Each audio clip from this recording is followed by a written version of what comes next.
siap masuk dalam doa malam? Haleluya. Bapak Ibu yang dikasih Tuhan, mari siapkan hati kita. Kita akan masuk dalam doa malam. Terlebih dahulu kita akan berdoa. Bapa yang baik, kami sungguh mengucap syukur buat kasih setiamu yang besar dalam hidup kami. Bila pada malam hari yang indah ini Tuhan, kami mandarin anugerah boleh Tuhan kumpulkan kembali bersama-sama. Sebentar kami akan masuk dalam doa malam Tuhan. Kami merindu untuk memuji-Mu, kami rindu untuk menyembah-Mu. Mari Bapa yang baik, Engkau hadir, Engkau melawat setiap hati. Kami percaya Tuhan, oleh kasih dan kuasa-Mu, hadirat-Mu memenuhi setiap kami, dan kami akan mendapatkan banyak berkat rohani, pemulihan jiwa kami yang Tuhan kerjakan oleh Roh Kudus. Terima kasih Tuhan, terima kasih. Kami juga berdoa untuk saudara-saudara kami yang belum hadir. Tibakan mereka di tempat ini dengan selamat, dan bersama-sama kami memuji dan menyembah Tuhan. Terima kasih Tuhan, kami mengucap syukur. Kami serahkan ibadah ini dari awal hingga akhir di dalam nama Tuhan Yesus, penebus kami yang hidup. Mari yang percaya dan diberkati Tuhan katakan amin. Haleluya. Bapak Ibu yang dikasih Tuhan, kita akan naikkan satu pujian karya terbesar, yaitu Bapa mengaruniakan putranya bagi kita, supaya kita diselamatkan, supaya kita ditebus, supaya kita diubahkan menjadi baru, menjadi anak-anak Bapa yang terkasih. Haleluya.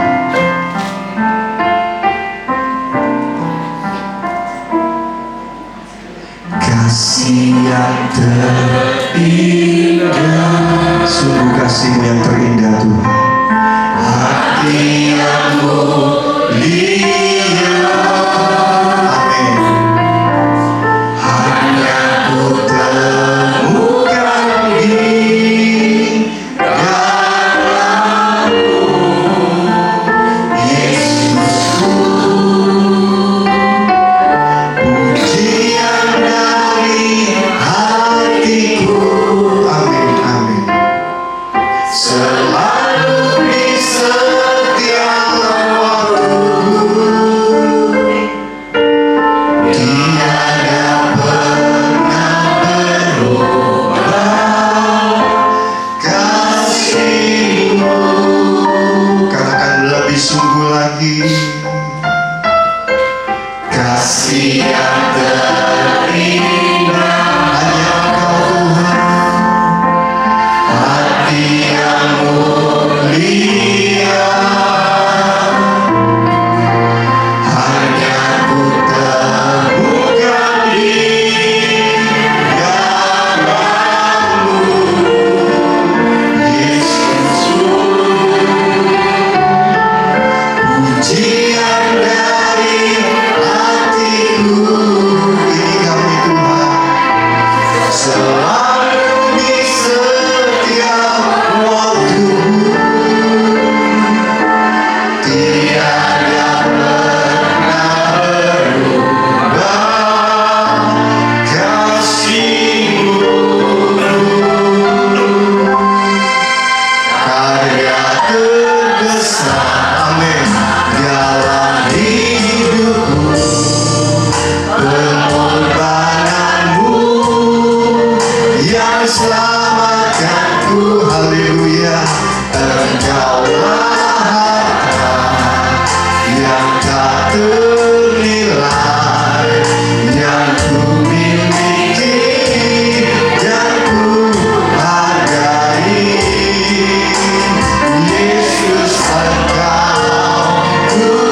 bersyukur Bapa.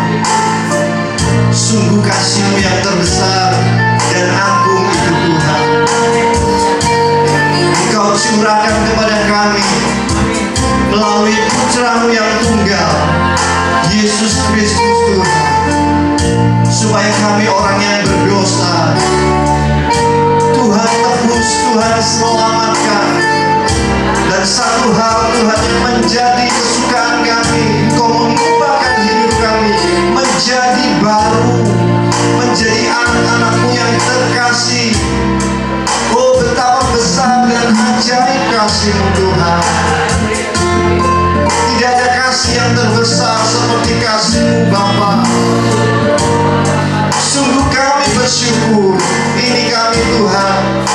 Kami mau menaikkan pujian penyembahan ini hanya kepada-Mu sebagai ungkapan rasa syukur atas anugerah keselamatan yang Tuhan berikan kepada kami. Mari jemaat kekasih Tuhan katakan karya terbesar dalam hidup dengan sepenuh hati. Karya terbesar dalam hidupku, pengorbananmu yang selamatkanku. Engkaulah yang tak ternilai, yang ku miliki, dan Tuhan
Engkaulah sumber kekuatan kami.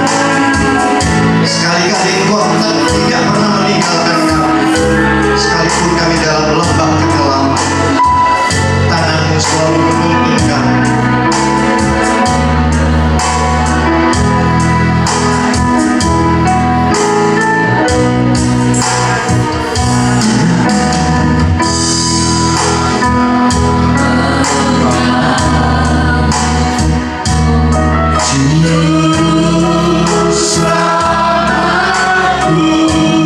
Hanya Engkau Tuhan, Kau setia padaku. Terima kasih Tuhan Yesus, terima kasih. Hanya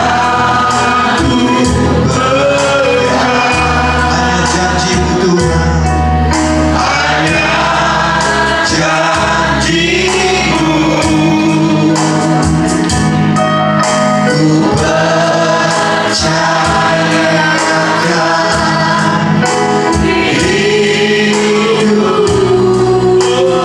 Sekali lagi katakan,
kasih Bapak, terima kasih ya Tuhan Yesus Kristus Roh Kudus.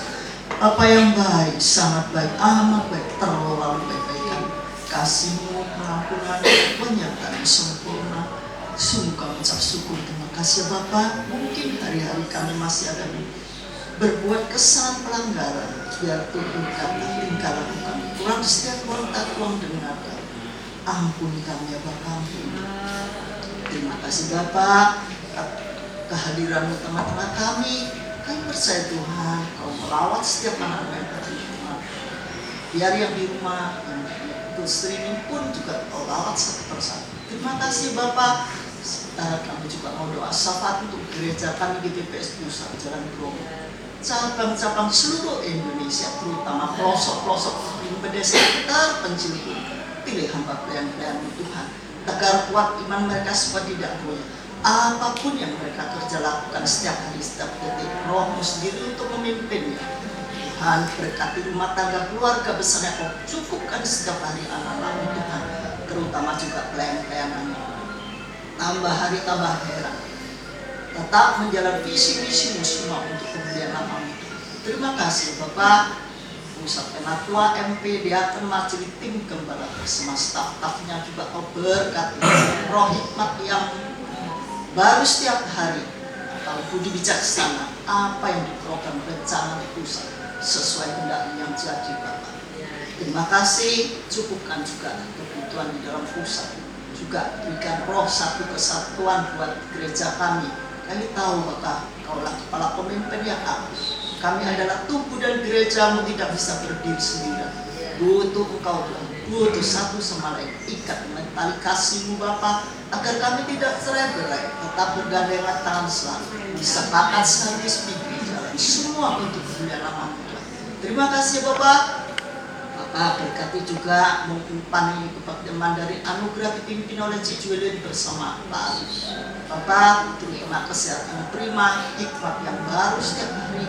Kalau budi bijaksana juga bisa mengatur bukan pansinya, pansaunya, tambah hari tambah maju semua untuk nama-Mu. Terima kasih ya Bapak.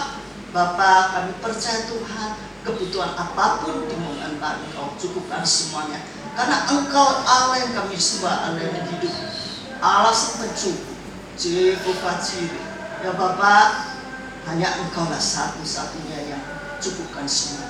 Terima kasih Bapak, Kau juga tolong Tuhan yang menyerahkan per bulan persembahan bentuk apapun dana sosial. Kau juga berkati, kembalikan berlipat kali ganda, agar hari-hari akan datang tetap memberi dengan sukacita damai sejahtera dari Tuhan Yesus Kristus. Apapun persembahannya bisa dipakai untuk membesar kerajaan, menyenangkan hati Bapak. Terima kasih ya Bapak. Bapak, mungkin ada anak-anak-Mu yang bermasalah, kami tetap percaya karena Kau Allah yang peduli. Berikan jawaban jalan keluar untuk anak yang berhak bersatu Engkau.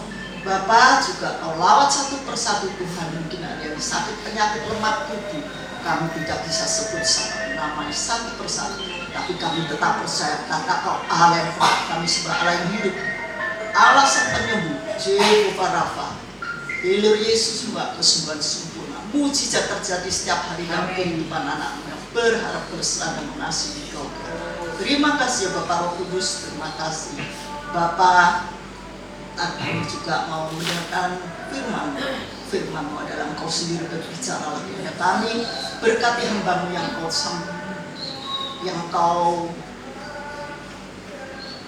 Kau percayakan secara khusus hari untuk menyampaikan isi hati-Mu Tuhan.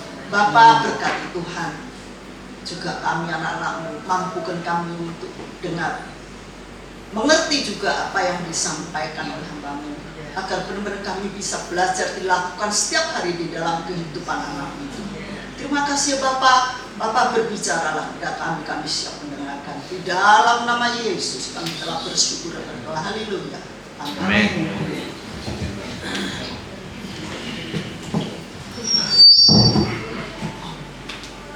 Shalom. Shalom. Puji Tuhan ya, saya bisa hadir lagi di tempat ini di semua kelurahan Tuhan. Banyak yang akan saya sampaikan, tetapi karena waktu sehingga Bagaimana caranya supaya tersampaikan dan tidak kehilangan berkat. Amin. Hari ini secara khusus kita masih merasakan suasana Paskah ya.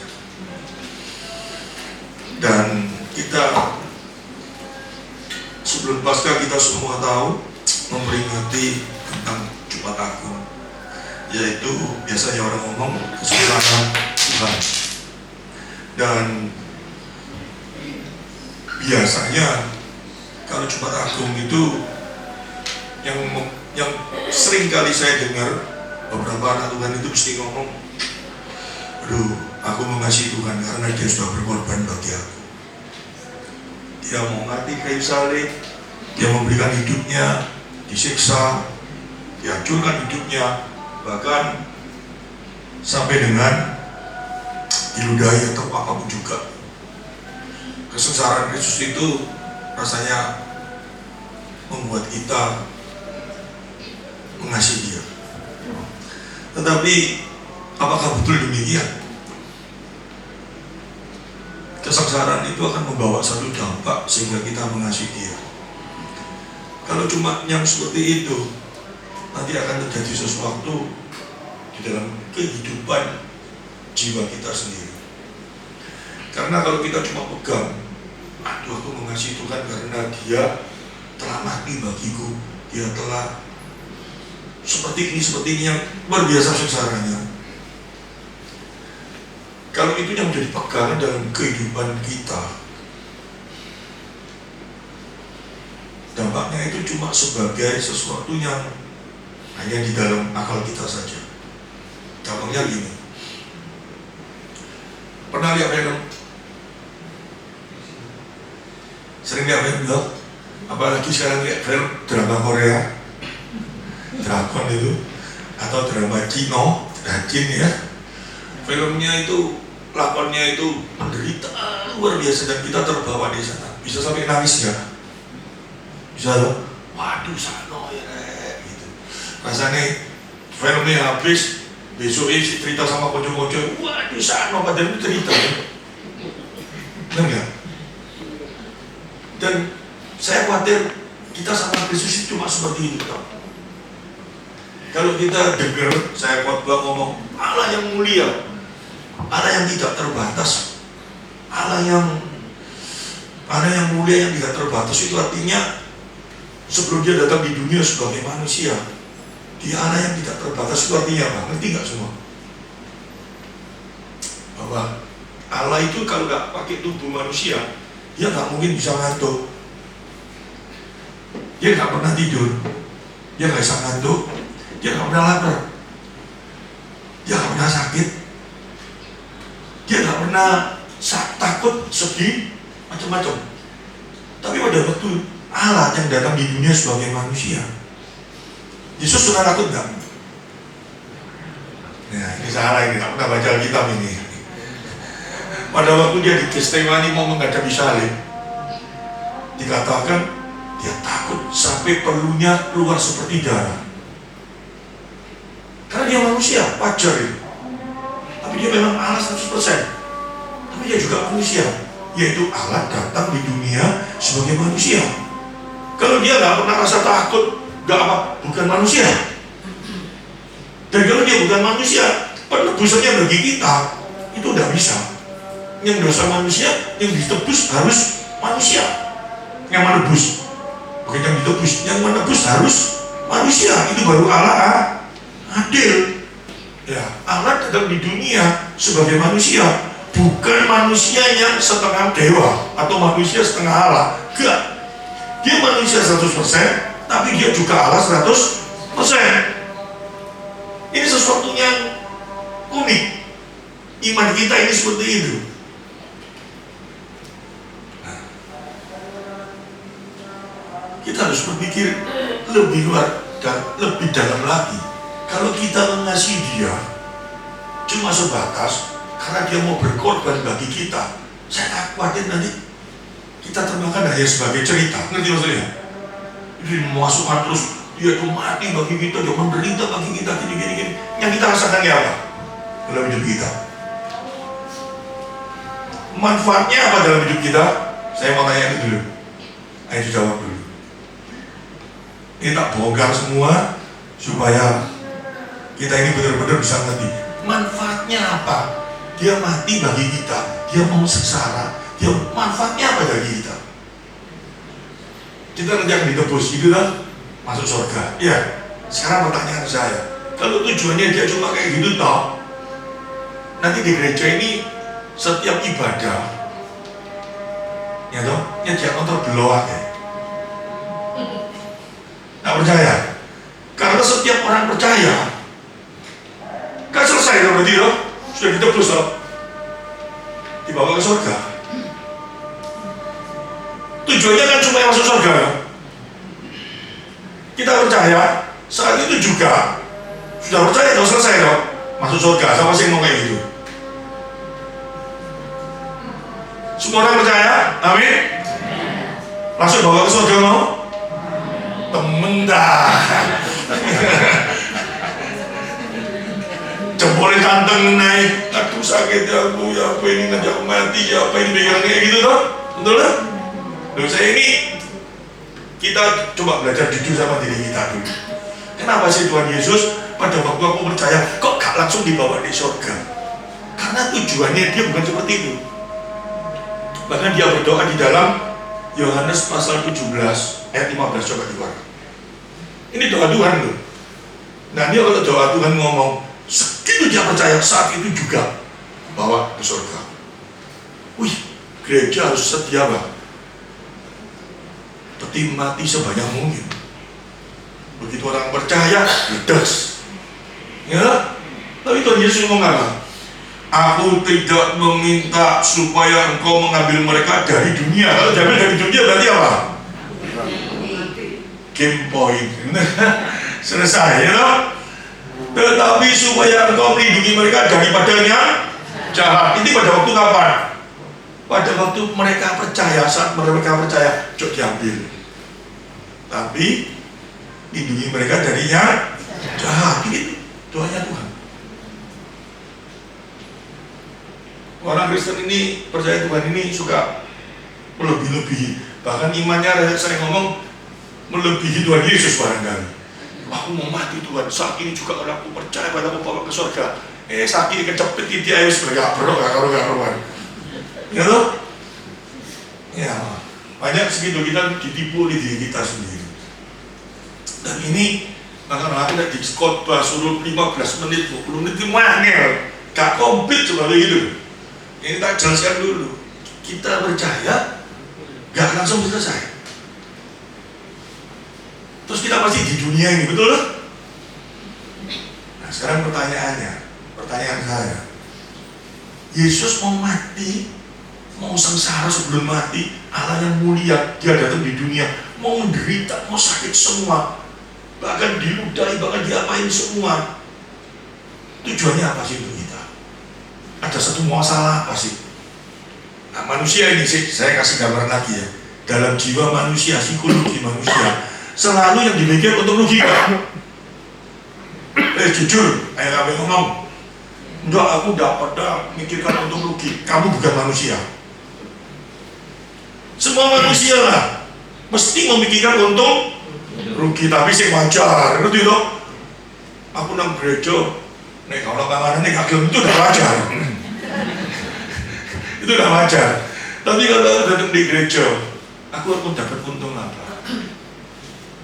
Nanti aku diberi penerangan firman Tuhan. Tujuannya kayak gitu, dengan firman menjadi kekuatan bagi itu wajar. Tapi aku nang gereja wis gak dapat apa-apa, gak apa-apa lah. Pokoknya aku duduk itu udah wajar. Betul ya? Semua orang mesti ada hitungannya, betul ya? Punya anak ada hitungannya enggak? Sampai kita ngomong, enggak aku punya anak, aku gede no anak, aku enggak hitungan apa-apa kok. Temen. Masih ada hitungannya, semua ada hitungannya, betul ya? Manusia itu pasti kayak gitu. Kalau cuma ngomong enggak hitung-hitung, pista. Kita nipu diri kita sendiri. Nah sekarang saya tanya, Yesus mati bagi kita mengasihi Tuhan Yesus karena kita dapat untung apa? Kalau tadi ngomong percaya masuk surga, amin. Tapi kok gak dilangsung no? Sudah percaya Tuhan berapa lama Bu? Lama loh. Oh gak nyampe langsung. Nah, titik 6. Nah, terus saat di dunia ini, apa sih masalah apa? Sehingga Tuhan ini mau menderita lagi untuk kita. Ada sebuah masalah apa? Nah, kita nggak tahu ini. Kita ngomong mengasihi Tuhan, kita ngomong dia mati bagiku supaya masuk surga. Belum komplit. Ada masalah apa sih? Ada sebuah masalah apa?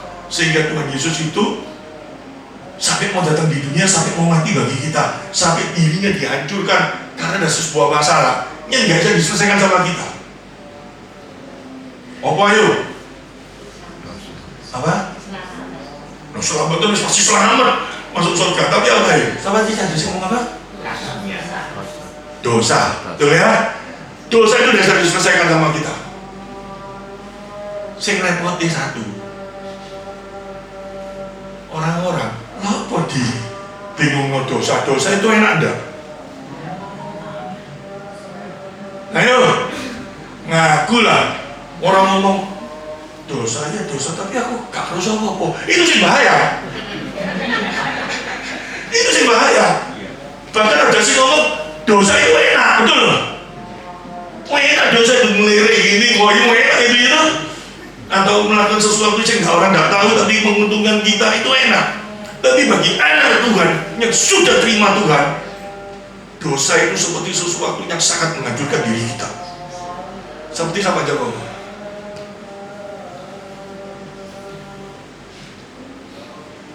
Kalau sudah menerima Kristus, itu artinya apa?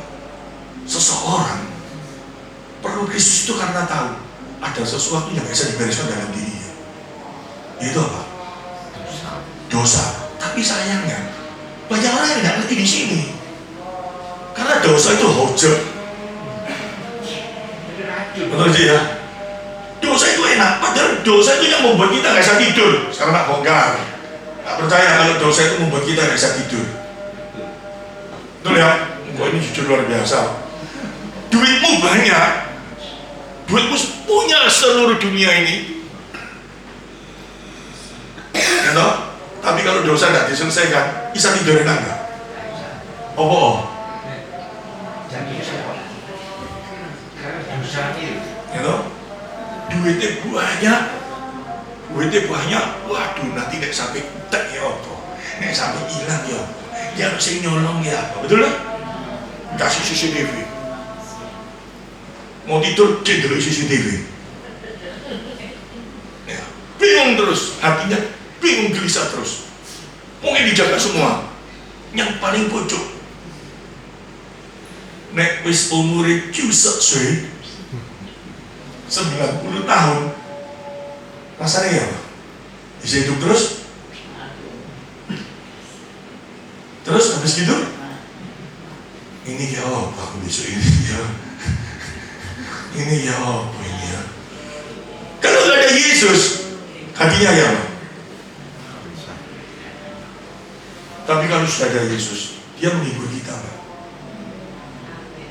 Kamu nggak usah khawatir. Kalau di bawah hujan kamu akan bertemu dengan aku. Kekhawatiran kita bisa khawatir, bisa.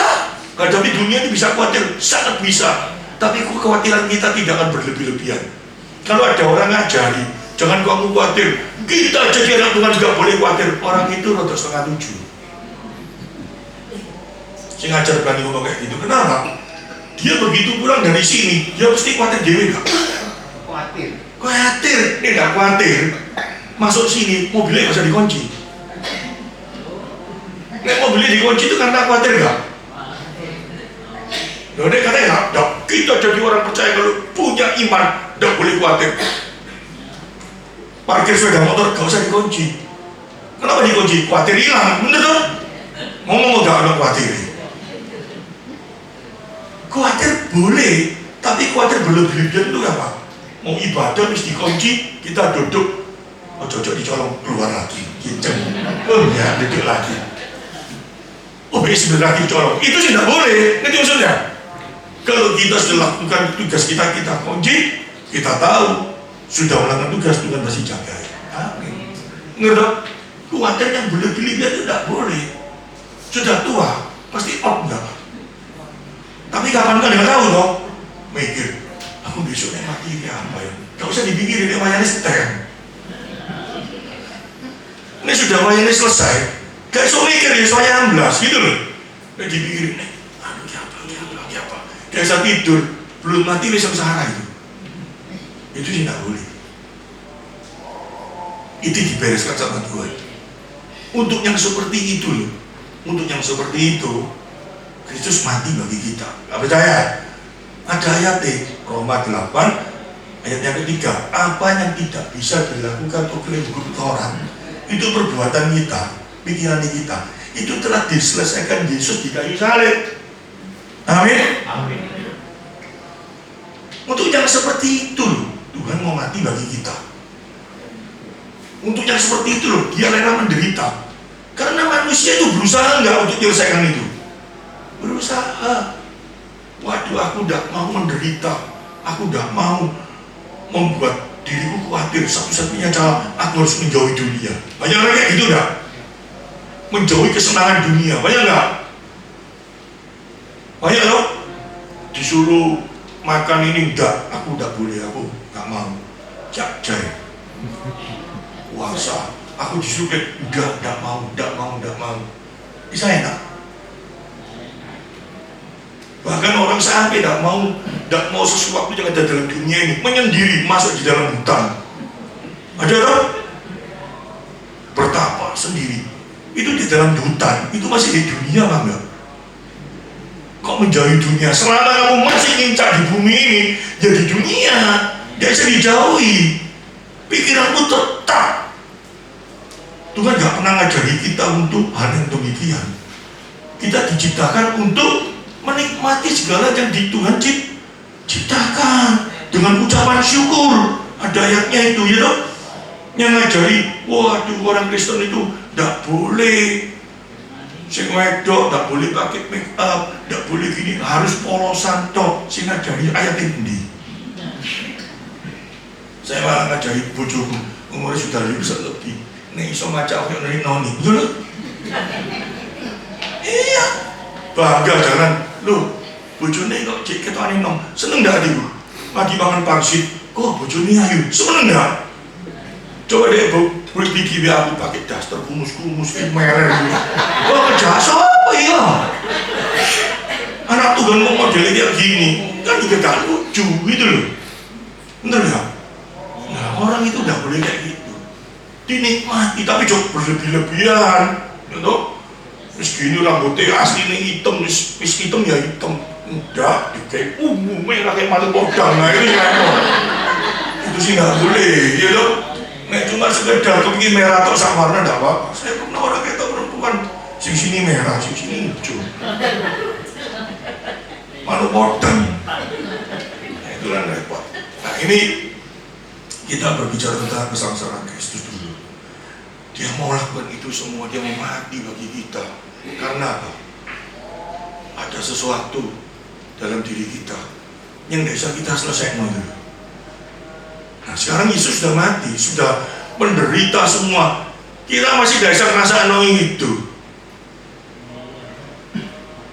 Kan ya repot, bener gak? Aku mengasihi Engkau Tuhan, karena Engkau telah melakukan sesuatu sehingga aku bisa menang dalam hal ini Tuhan. Kamu sudah berkorban untuk aku, karena tanpa Engkau berkorban, aku tidak bisa lepas dari kuasa dosa ini Tuhan. Kau mati bagi aku. Dengan kematian Kristus itu dampaknya apa sih? Tujuannya dia mati untuk kita itu supaya kita ini apa sih? Kok dia sampai mau mati bagi kita? Dikatakan dalam firman Tuhan di dalam Kejadian pasal 3, semua orang berdosa kan? Semua orang, gak peduli apapun berdosa. Kalau sudah dosa, ya, kalau sudah berdosa, Allah itu mulia, Allah itu kudus. Gak mungkin bisa datang di hadapan kita. Gak mungkin kita bisa datang di hadapannya dia.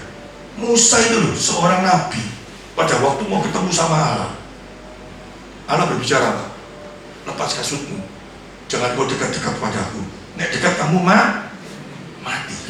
Karena apa? karya Kristus belum terjadi dalam diri Musa. Benar ya? Tapi kita bisa manggil dia Bapak loh. Masa bapak sama anak adu-aduan ini? Kan enggak tahu. Kita datang di hadapannya, kita berdoa, Tuhan, Engkau luar biasa, aku mengasihi. Itu rasanya kita mau sama dia dekat sekali kan? Itu karena apa? Kok bisa terjadi seperti itu? Karena dulu sebelum Kristus mati di kayu salib, kita adalah manusia berdosa secara legalistik, secara hukum. Di hadapan Allah kita manusia berdosa semua.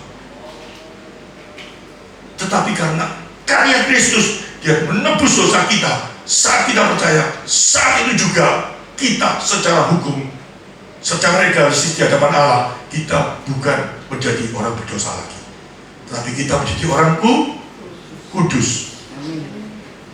Buktinya apa kita menjadi orang kudus? Saat kita percaya, saat itu juga di dalam Efesus pasal 1 ayat yang ke-13, saat itu juga Roh Kudus dimeteraikan bagi setiap orang percaya. Dimana saat kita percaya, di dalam Dia, kamu juga, karena kamu telah mendengar firman kebenaran, yaitu Injil keselamatanmu. Di dalam Dia, kamu juga ketika kamu percaya, dimeteraikan Roh Kudus. Dan yang dijanjikannya itu, dimeteraikan itu artinya apa? Ngerti dimeteraikan? Saya kasih gambaran. Kalau beli rumah atau beli sesuatu perjanjian, harus ada meterainya enggak? Sah dong? Kalau nggak ada meterainya, berarti nggak sah. Kalau kita sebagai anak Tuhan dimeteraikan dengan Roh Kudus, berarti apa? Roh Kudus diceplok di sini gitu. Dia berarti apa? Saat kita percaya, karena kita sudah menjadi orang kudus, sehingga Allah itu bisa hadir dalam hidup kita. Amin. Roh Kudus diberikan dalam hidup kita. Nah, sekarang saya mau tanya lagi, tujuan Roh Kudus diberikan bagi kita itu untuk apa? Ya, tak mikir terus, kan dia tidak turu ya. Roh Kudus diberikan bagi kita untuk apa? Menolong dalam hal apa? Tidak ada jalan, bingung di jalan kesasar, Roh Kudus tolong aku, Roh Kudus. Cari no jalan Roh Kudus. Ketemu, puji Tuhan, gitu dah. Ngomong gitu, gak usah Roh Kudus, pakai Google dia bisa. Roh Kudus diberikan bagi kita untuk apa tujuannya? Yang utama, ayo saya bisa jawab, pulang kerja makan. Ayo. Roh Kudus diberikan bagi kita tujuannya untuk apa? Menolong dalam hal apa? Waduh, agama lain juga kayak gitu. Semua agama, kalau kita sudah percaya sama sebuah agama, pasti kita ngomong kayak gitu. Dia bisa menyembuhkan aku, dia bisa memberikan hikmat padaku, dia bisa gini padaku. Semua agama ngajarin kayak gitu. Tapi kalau Roh Kudus diberikan bagi kita, tujuannya satu apa? Ngibrobo, putus cinta, terus begitu, terus kudus ngomong, wis gak usah khawatir, gue tak kayak lagi, gitu ya. Apa? Ayo, nonton apa? Ditonton gini.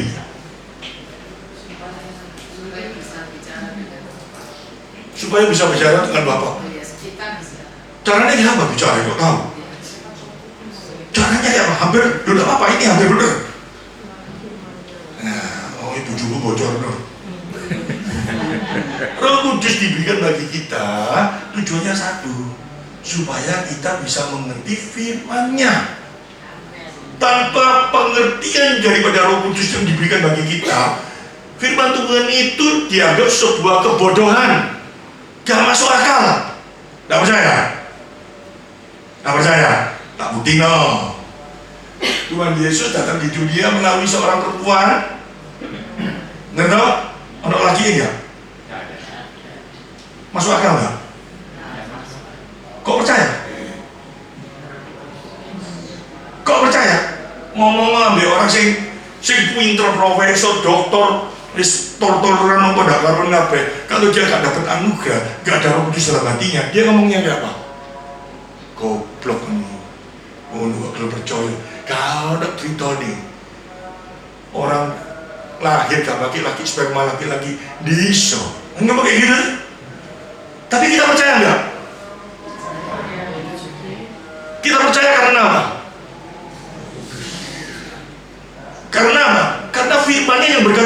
itu, betul tak? Dia lahir melalui seorang perempuan, bukan melalui seorang laki-laki, betul tak? Dan kita bisa percaya itu karena kuasa Roh Kudus yang dihadirkan dalam hidup kita, sehingga kita menjadi percaya. Amin. Amin. Tanpa Roh Kudus, gak mungkin kita bisa mau percaya. Nah, itu Roh Kudus dihadirkan dalam hidup kita. Salah satu itu yang tidak masuk akal, kita mau percaya dalam akal kita. Karena apa? Karena Roh Kudus yang memberi satu kemampuan untuk kita bisa percaya. Itu anugerah. Tanpa kehadirannya, gak mungkin kita bisa percaya. Sehingga Tuhan ngomong apa? Kalau bukan kuasa dari Bapa, kalau bukan Bapakmu yang bicara, gak mungkin terus kamu bisa ngomong aku adalah anak Allah. Betul gak? Pada waktu Petrus mengaku, siapakah engkau? Aku. Engkau adalah anak Allah yang hidup. Yesus ngomong apa? Bukan kamu yang berbicara, tetapi Bapakmu yang berbicara melalui engkau. Amin. Jika kalau kita bisa mengaku Yesus adalah Tuhan, itu karena kekuatan Roh Kudus dihadirkan dalam hidup kita. Kita mampu berbicara Dia adalah Tuhan. Kita bisa berbicara karena itu. Seperti itu karena apa? Karena kuasa dari firman-Nya yang dihadirkan dalam diri kita, yang nggak masuk akal. Kita mau percaya karena iman itu di luar kemampuan akal kita. Kenapa kayak gitu? Karena Allah itu di luar akal kita. Allah kalau sampai bisa dibaca dengan akal kita, kalau Allah itu bisa diterima dengan akal kita, dilogikakan dengan akal kita, Dia bukan Allah. Dia itu tidak terbatas. Akal kita ini terbatas enggak? Sesuatu yang terbatas ini bisa mau mengerti sesuatu yang tidak terbatas. Tidak mungkin kalau yang tidak terbatas itu yang memberi tahu kepada kita. Caranya apa? Melalui kuasa firman-Nya dengan kekuatan Allah Roh Kudus dihadirkan dalam hidup kita. Jadi Roh Kudus diberikan bagi kita supaya kita tahu, supaya ngerti firman-Nya dengan benar. You understand? Stand gitu aja. Ya. Sayangnya banyak orang yang salah mengerti. Roh Kudus dihadirkan dalam hidup kita, baca tujuannya untuk apa? Macam-macam. Gak, Allah itu menyatakan dirinya bukan seperti Allah mereka. Allah itu menyatakan dirinya melalui apa? Firman Tuhan ini. Kita baca firman Tuhan, gak bisa sampai naik dewi. Gak percaya? Tak kasih pengertian cerita angin baca firman Tuhan ya, supaya kita ngerti kan ya. Waktu ini minta tambah titik apa-apa ya. Sing pulang ada tadi tak terno. Kasih tahu ya, firman Tuhan yang sulit gak bisa diterima dengan akal kita. Kita sering bilang kalau kau mengasihi aku, kalau kau mengasihi ibu bapamu, bahkan siapapun juga melebihi aku, kamu gak layak mengikut aku. Betul kan? Begini acaranya siapa ya? Yang kita terima secara literal, secara hurufiah. Mau, kalau sampai itu benar-benar secara hurufiah, anakmu boleh percaya Yesus. Anakmu tidak boleh mencintai kamu melebihi dia. Bingung tak? Ini bingung tak? Bingung tak? Bingung. Ini ya, ayat ini diterima secara literal dulu. Teman sekolah saya sampai diusir sama orang tuanya karena ini. Benar, saya serius. Teman sekolah saya, itu temannya Pak Semi juga. Itu teman saya. Semi sama saya satu kelas. Bukan satu kelas, satu sekolahan di Betel. Teman saya itu karena cinta Yesus, tapi cintanya wis kodok ngawur-ngawuran. Ya. Suatu saat itu bapaknya sakit. Semua harus ke rumah sakit untuk ngomongin bapak. Dia ngomong apa? Gaisa, hari Minggu aku lebih mencintai Yesus daripada aku harus lihat papa. Gaisa, loh kalau kamu caranya kayak gitu, kan udah bener. Papa itu nomor satu. Yesus ya Yesus, tapi ini papamu keadaan gawat, kamu harus lihat papamu di rumah sakit ini gawat sekali. Enggak, aku harus nomor satu Yesus. Saat keluarga dia habis itu bisa percaya Yesus. Gak Tak mungkin gitu. Apalagi kalau cumburan totok. Iki arak buhau, ya kan? Nggak buhau sama orang tua. Wes ngomong sak keluarga kabeh. Karena anaknya nggak ngerti. Firman Tuhan itu bukan ini. Tuhan Yesus sendiri ngomong apa? Pada waktu ditanya sama muridnya, kenapa guru? Kamu kok pakai perumpamaan? Ada pernah dengar gitu dong? Kok tidak mau terus terang saja? Jawabnya Tuhan apa? Bagi mereka yang tidak dapat anugerah, supaya menafsirkan ini makin sesat dan tersesat. Tapi bagi kamu yang menjadi orang pilihanku, yang menerima anugerah, dengan perumpamaan ini engkau akan makin mengerti. Ulang tak culong kayak gini, bingung gak beda. Ayat itu berbicara apa sih? Komperno dengan 1 Korintus pasal 13 ayat 1, 2, dan 3. Kita harus ngerti ini, barusan bisa mengerti ucapannya Tuhan Yesus. Apa itu? Ayo dong, aku jelas kok ini sementek waktu itu. Belum dijelaskan Paskah. Itu di dalam satu sekalipun aku dapat berkata-kata semua bahasa manusia, bahasa mereka tetapi aku juga mempunyai kasih. Aku sama dengan gong yang berkumandang dan tangan yang bergelincir. Kalau kita mau punya kasih, punya gini-gini kasih dunia ini loh, ya toh? Tidak ada nilainya. Karena apa? Bunyi deng sebentar, hilang nggak? Suara ngibat itu dibaca, tet, bunyi nggak? Mari dicolok hilang nggak? Simbol dibukul bunyi nggak? Tawang. Habis itu diberhenti hilang nggak? Nggak ada nilai kekalnya. Nah, digambarkan lagi. Apa coba kalau kita lihat? Ayat yang kedua. Sekalipun aku mempunyai karunia untuk bernubuat, dan aku mengetahui segala rahasia, memiliki seluruh pengetahuan, dan sekalipun aku memiliki iman yang sempurna untuk memindahkan gunung, tetapi jika aku tidak mempunyai kasih, aku sama sekali tidak berguna. Kamu punya talenta hebat apapun, kalau tidak punya kasih yang dimiliki Kristus, tidak ada gunanya. Nanti tak jelaskan ini apa. Ini lebih hebat lagi ayat yang ketiga, bicara apa?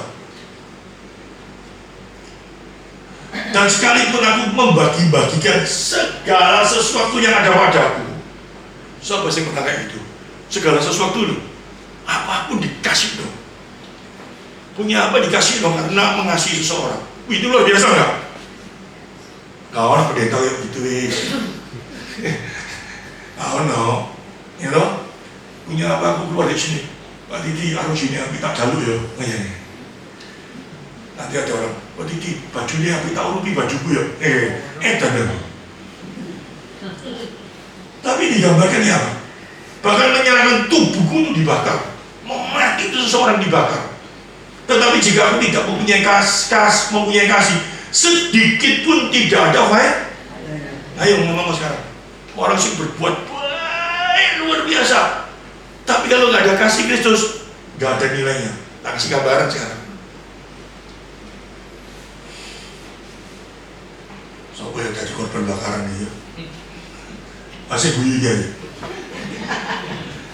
Kan pasti punya orang tua. Iya ya. Kamu mengasihi orang tuamu luar biasa.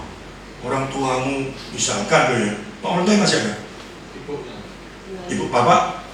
Nggak ada bapaknya sekarang, ibu gambaran. Bapaknya misalkan mengalami sakit yang dia kamu layani bapak luar biasa.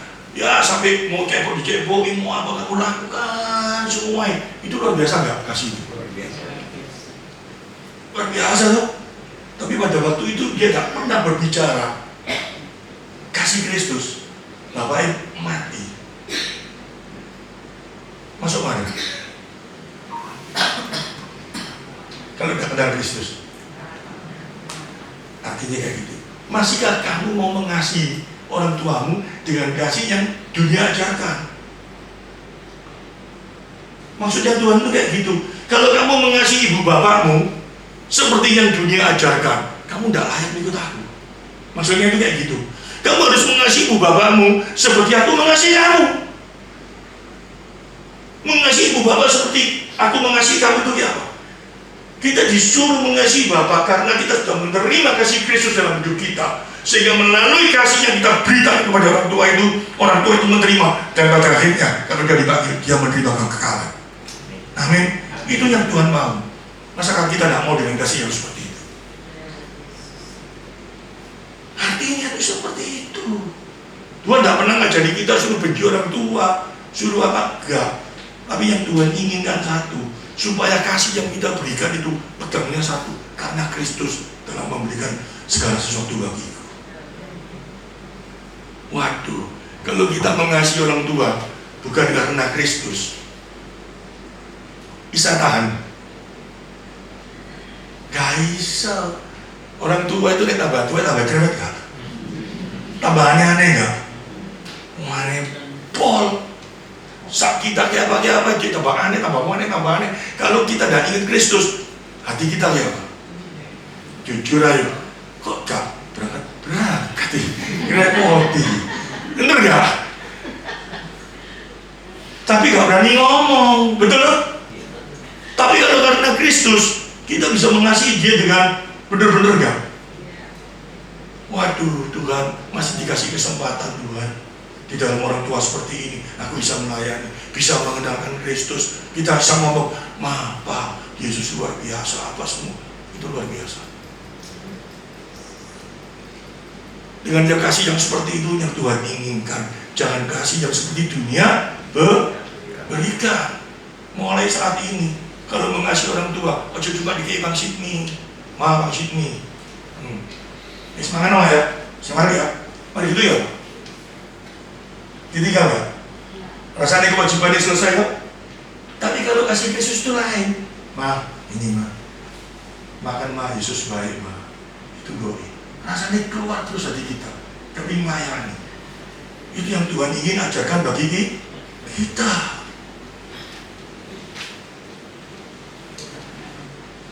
Loh, kok dipendeli itu? Hati-hati. Sehingga mulai kecil diajarkan dalam kitab Ulangan, kenalkan mereka dengan Allahmu. Ajarkan mereka siapa Allahmu, supaya dengan pengenalan dia akan Allahmu, apa tujuannya? Hidupmu akan sejahtera. Amin. Firman Tuhan itu begitu komprehensif, begitu luar biasa. Gak bisa dipegang satu-satu. Gak bisa. Kayak apapun gak bisa. Ini cepat. Minta waktu tambah titik ya. Ini kurang 10 menit. Tak jadi 20 menit ya. Bodoh 10 menit ya. Sekarang saya tanya. Setengah jam dong, semua dah.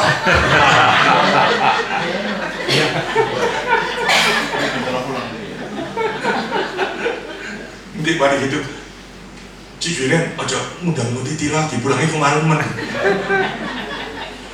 Nah, dia kasih tahu. Tadi kesengsaraannya Yesus untuk kita seperti itu. Kita sudah mengerti, dia mati bagiku. Dia mau itu semua karena satu hal, ada sesuatu yang tidak bisa aku bereskan dalam hidupku. Melihat sekarang kebangkitan Kristus. Mati dia bangkit. Apa faedahnya untuk hidup kita?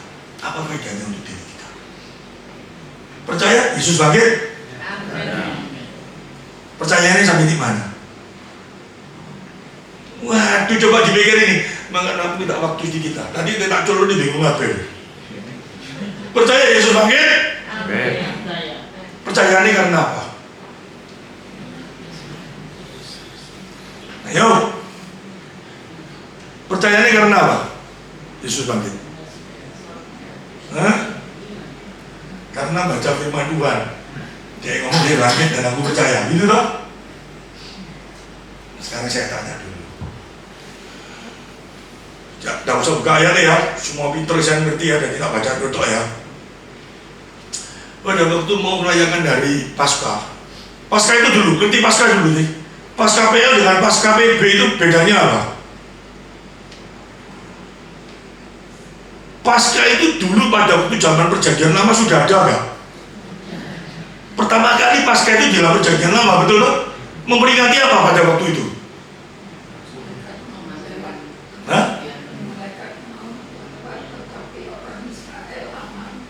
Dia apa? Malaikat mau lewat, orang Israel aman. Malaikat mau lewat, itulah yang terakhir. Tapi itu toh.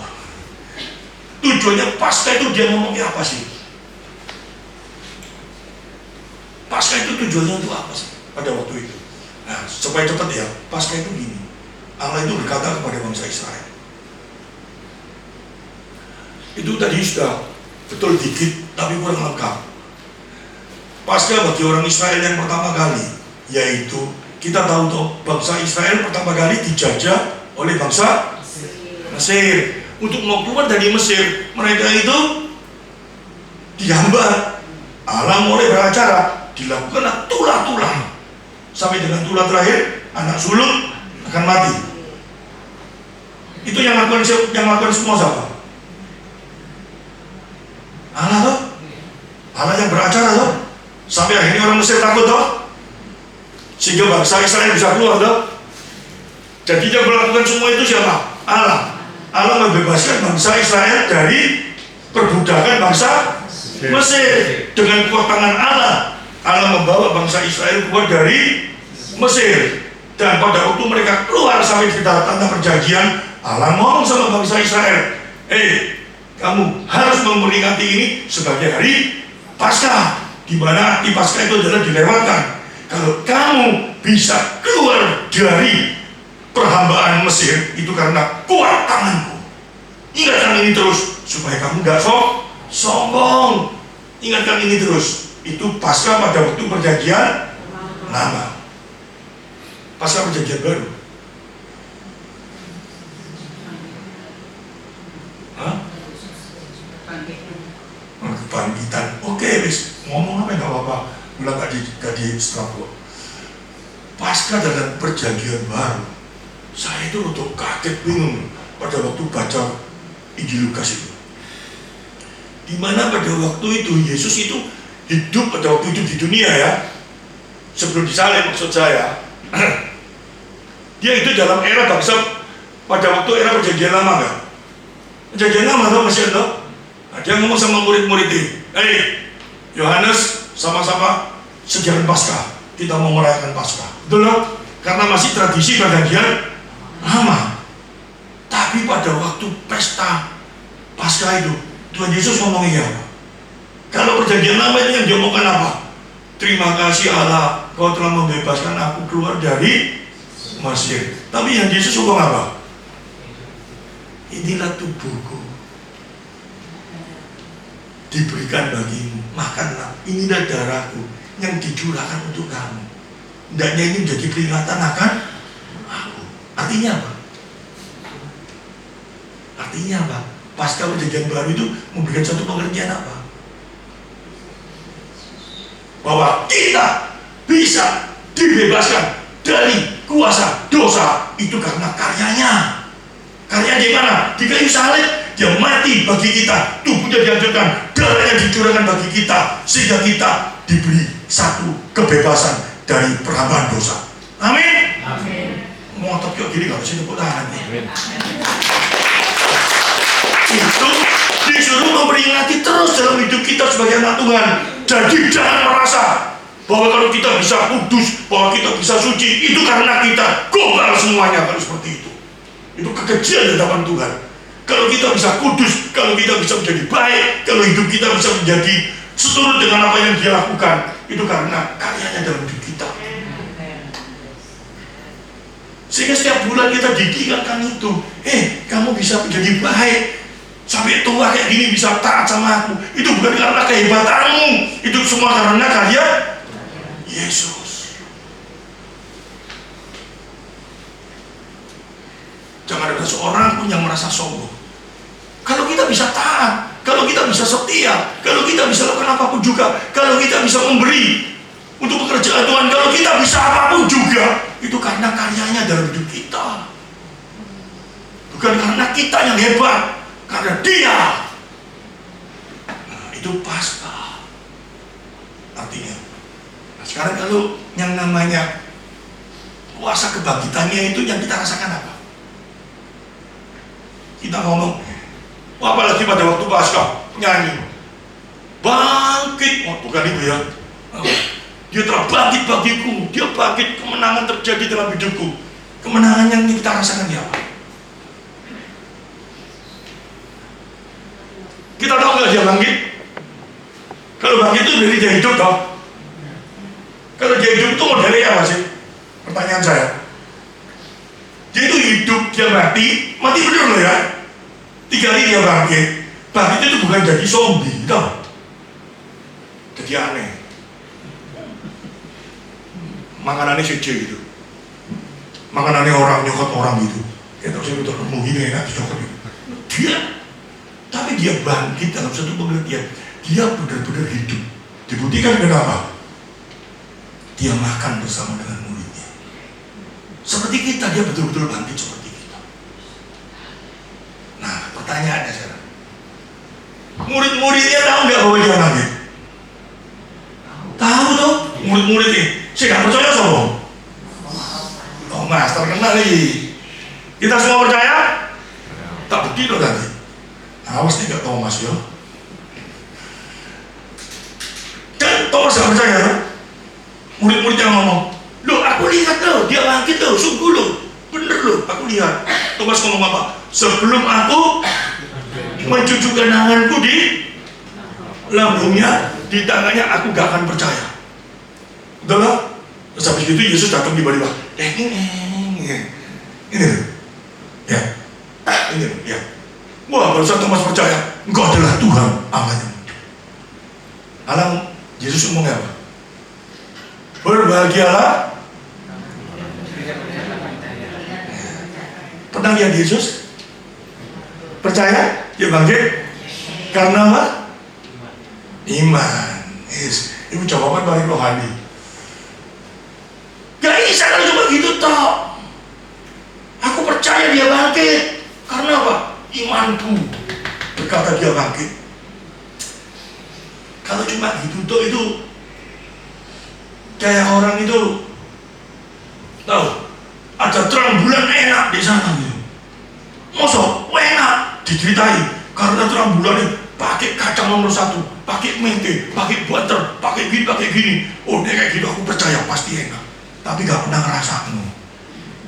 Rasanya kayak apa terang bulan nih? Yus pokoknya enak. Kita cuma kayak gitu toh. Mau kayak gitu toh. Kita tutup dalam doa. Kita karena cuma kayak gitu toh. Merasakan kebangkitan Yesus itu seperti kita dengan informasi, tetapi kita tidak bisa merasakan kebangkitannya dalam hidup kita. Hasilnya kayak apa? Kayak Thomas, perlu bukti dulu. Bener gak? Yesus ngomong apa? Iya Thomas, kamu aku datang. Tapi kamu bingung. Kamu percaya sama aku udah datang lagi. Tapi kamu bisa tahu bahwa aku bangkit di mana. Ini yang Tuhan mau.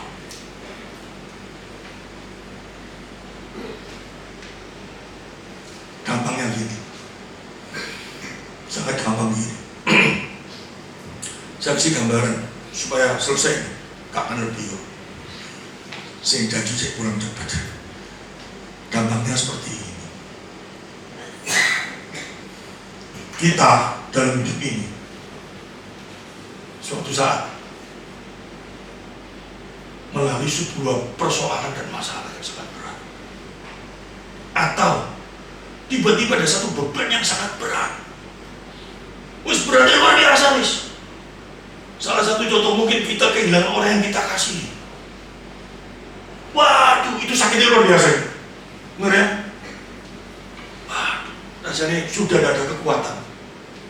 Lemes, rasanya hidup ini tidak ada harganya. Tiba-tiba firman Tuhan ngomong dalam hati kita, aku mengasihi kau. Kenapa kamu susah?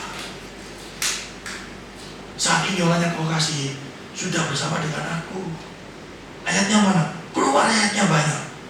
Dan kita diomongin, dia sekarang ini enak semua. Itu yang ngomong siapa?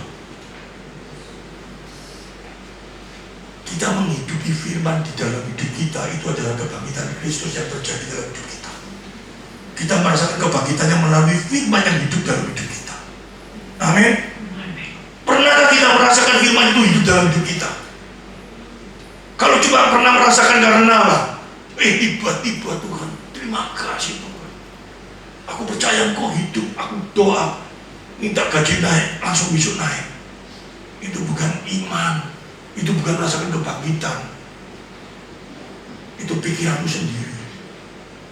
Tapi pada waktu kita menghadapi problem yang rasanya sulit, gak ada jawab, gak ada jalan keluar, rasanya aduh, seperti yang dialami oleh Rasul Paulus.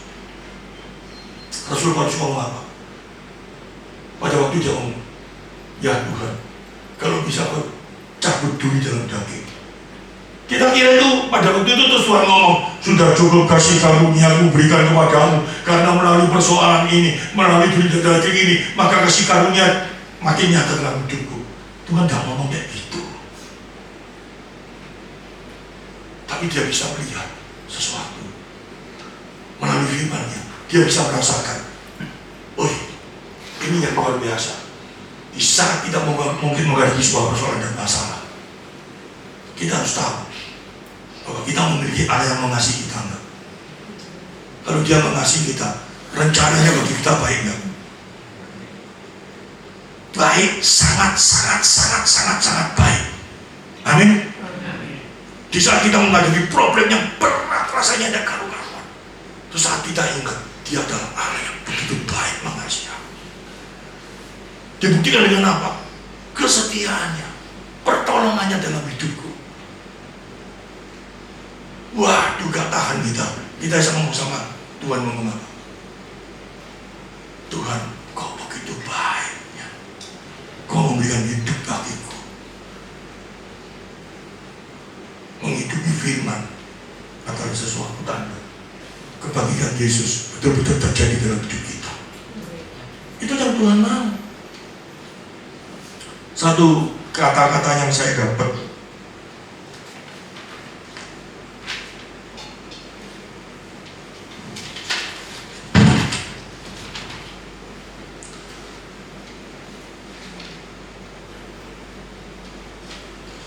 menghidupi firman-Nya dalam hidup kita itu adalah sesuatu kebangkitan Kristus yang terjadi dalam hidup kita, dan kita benar-benar merasakan hal itu dalam hidup kita. Kita bisa melihat kebangkitan Kristus melalui firman-Nya yang hidup di dalam hidup kita. Kita rasakan itu enggak? Kalau kita tidak pernah merasakan itu, bahaya sekali. Karena apa? Sedikit ya, nggak sampai 5 menit kok ini. Orang punya iman. Iman itu apa? Kita percaya melalui emosi kita dan spiritual kita bahwa Allah itu ada. Tapi kita tidak pernah melihat, toh? Benar ya? Untuk kita bisa yakin, kita perlu pengetahuan. Aspek-aspek itu apa? Sesuatu nilai-nilai yang membuat kita bisa percaya melalui apa? Pengetahuan kita. Pengetahuan apa? Firman Tuhan. Sehingga kita mulai yakin bahwa Allah itu ada.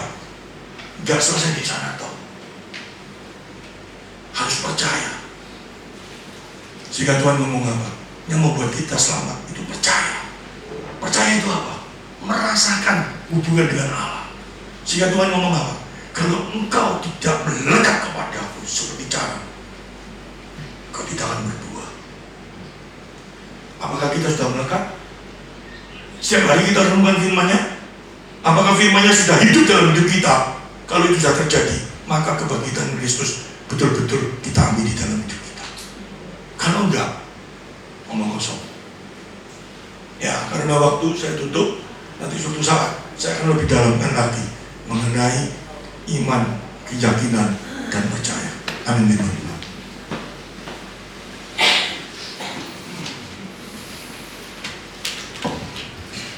Kita tundukkan kepala, kita nyanyikan lagu tadi. Hai Engkau, Juru Selamatku, Tuhan Kau setia padaku. Itu kata-kata itu pada waktu tadi dinaikkan, saya nggak tahan kalau saya nggak teriak. Hanya Kau setia padaku. Kita sering nggak setia. Kita sering nggak pernah merenungkan kebenarannya. Kita sering berjalan di dalam kekuatan kita, tapi Dia Allah yang setia. Dia selalu menolong kita, Dia selalu membela kita, Dia selalu memberikan jalan kepada kita, supaya kita bisa merasakan kebangkitannya dalam kehidupan kita, supaya kita bisa dimenangkan dari kuasa dosa.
Situasi dunia yang saat ini begitu menggoncangkan, ekonomi digoncangkan, keegoisan makin terjadi di mana-mana. Kami sebagai anakmu, kami mengakui Kau mati bagi kami. Kami mengakui kesengsaraanmu di kayu salib, sehingga kami mengasihi Engkau. Hari ini kami makin tahu kematianmu di kayu salib bukan untuk kami tangisi. Engkau tidak mau. Kami mengasihi Engkau karena kesengsaraan. Engkau tidak perlu dibela karena kesengsaraan, tapi kami harus mengerti bahwa kematianmu di kayu salib itu karena ada sesuatu yang tidak bisa kami tebus dengan kekuatan kami. Ada sesuatu yang tidak bisa kita lamar dengan kekuatan kami. Kau tahu itu, sehingga melalui kasih-Mu Kau rela lakukan itu semua. Dan tanda pengorbananmu di kayu salib, Kau dibangkitkan oleh Bapa, tanda pengorbananmu diterima.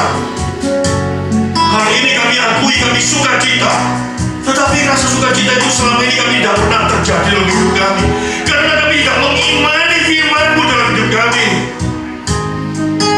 Tapi hari ini Kau ingin memberitahu, kebangkitan-Mu harus kami rasakan di dalam kebenaran-Mu yang hidup dalam hidup kami.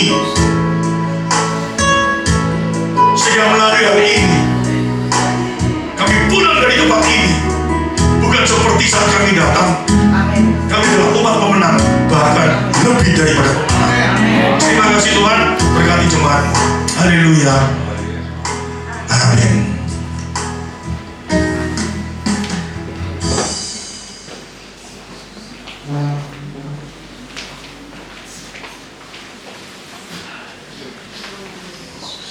Kami bersyukur Bapak kasih karunia-Mu turun, Roh Kudus pimpin kami senantiasa.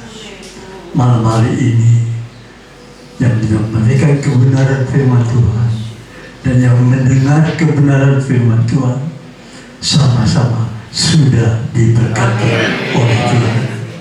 Roh Kudus memimpin hidup kita. Terima kasih Tuhan. Kalau sebentar kami akan berpisah dan kami kembali ke rumah kami, Tuhan juga sudah mempersiapkan para malaikat menyertai dalam perjalanan pulang hingga kami boleh tiba di rumah dengan selamat, berkumpul kembali dengan keluarga kami penuh dengan damai sejahtera. Bahkan Tuhan memintakan berkat kepada setiap keluarga, anak-anaknya, menantunya yang bekerja, Tuhan berkat. Apa yang dikerjakan, Tuhan buat berhasil. Terima kasih Tuhan. Sebentar kami akan kembali ke rumah. Kami percaya berkat daripada Allah Bapa, cinta kasih Tuhan Yesus Kristus, dan di dalam persekutuan Roh Kudus yang terus membawa kita di dalam kebenaran dan kekudusan seperti gambar Kalista. Saudaraku, terimalah berkat ini di dalam nama Tuhan Yesus Kristus. Amin. Haleluya. Amin.